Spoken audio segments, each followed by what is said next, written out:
Salut à tous, aujourd'hui on va parler de comment grossir sans manger plus. Désolé pour l'écriture, il paraît que les gauchers on n'est pas très doués. Cette vidéo est faite pour les hommes qui n'arrivent pas à prendre du poids depuis des années et qui sont prêts à mettre des choses en place pour changer. Si c'est pas ton cas, tu peux directement quitter cette vidéo. Je me présente rapidement pour les gens qui ne me connaissent pas. Moi c'est Steven, ça fait maintenant plus de 5 ans que j'accompagne exclusivement les hommes qui n'arrivent pas à prendre du poids, qu'on appelle vulgairement ectomorphes. Si t'es ici aujourd'hui, c'est que j'imagine que t'as déjà essayé de manger des quantités astronomiques pour grossir. Le problème c'est que soit ça n'a pas fonctionné, soit ça a rapidement fonctionné au début, mais le problème c'est que dès que tu te relâches, dès que tu sautes un repas, dès que t'es en vacances, dès que tu fais moins attention, dès que t'es plus concentré sur ton objectif, t'as l'impression de tout reperdre. T'as l'impression de retourner à zéro. T'as l'impression de retourner à la case départ. Et c'est tout à fait normal parce que ton approche n'est pas bonne. Et je sais à quel point ça peut être douloureux de mettre autant d'efforts, autant de temps, autant d'énergie pour finir par tout perdre. Tu peux pas tenir comme ça. C'est une vraie torture que tu t'infliges. Ok, maintenant, quelle est la solution par rapport à ce problème? Vous êtes beaucoup à penser que pour grossir, il faut manger plus. En fait, il faut juste manger les bonnes choses. Pour comprendre la stratégie, il faut déjà que tu comprennes deux concepts clés dans la nutrition qui sont la satiété et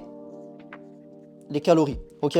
La satiété, c'est quoi? La satiété, c'est quand ton système digestif, il envoie l'information à ton cerveau que tu peux plus manger, que là, ça y est, tu peux plus rien rentrer dans ton estomac en fait. Et je pense que tu vois très bien de quoi je parle. Par exemple, quand tu sors du restaurant chinois à volonté, ou après le repas de Noël par exemple. En fait, ce concept de satiété, ça va être ta limite. C'est ça qui fait que tu peux pas manger plus, et donc tu peux pas aller chercher assez de calories pour grossir. Maintenant que tu as compris ça, je vais te montrer quelque chose. Ok, maintenant ce qui va nous intéresser, c'est de diviser les aliments en 4 catégories. La première catégorie ici, c'est les aliments qui ont beaucoup de satiété, mais très peu de calories. Alors ceux-là, faut que tu les bannisses. En général,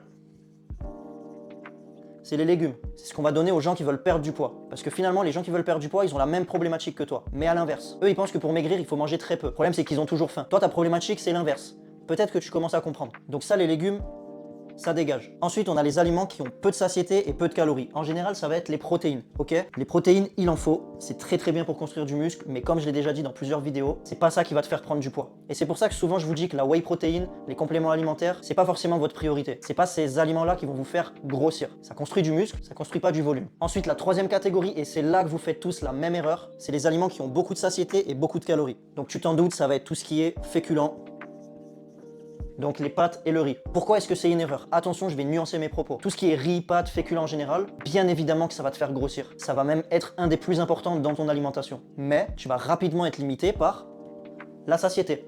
Maintenant, je pense que tu as compris que ce qui nous intéresse, c'est ce qu'il y a ici. Ça, c'est une catégorie d'aliments que tu dois absolument mettre dans ta routine. Tu peux pas passer à côté si tu veux grossir. Et c'est ce que j'utilise sur mes élèves depuis plus de 5 ans. En fait, ce qui est incroyable, c'est qu'avec ces aliments-là, tu n'auras pas besoin de manger des assiettes énormes. Je vais te donner un exemple encore plus parlant. Ok, ça, c'est une assiette qui fait 1000 calories, ok? Ça, c'est la stratégie que vous utilisez tous. Il y a du riz et du poulet. Voilà, ça c'est le truc que je vois le plus souvent. Parfois même, il y a des légumes. Alors je comprends pas pourquoi vous mangez des légumes quand vous essayez de grossir. Et si tu me dis c'est pour la santé, t'as mieux fait de manger des fruits. C'est beaucoup plus calorique et t'as autant de vitamines et minéraux, voire même plus. Si c'est pour assaisonner ton plat, genre des poivrons dans du poulet avec du riz, le but c'est quand même que tu te fasses plaisir. Mais mettre une tonne de légumes dans ton assiette, tu laisses ça aux gens en perte de poids. Toi, tu veux grossir. Donc ça, c'est ta stratégie. Après cette assiette-là, t'en peux plus.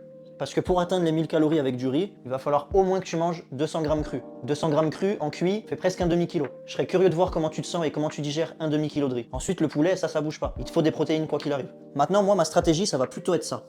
Une assiette beaucoup plus petite, on va dire qu'il y a 600 cales, ok.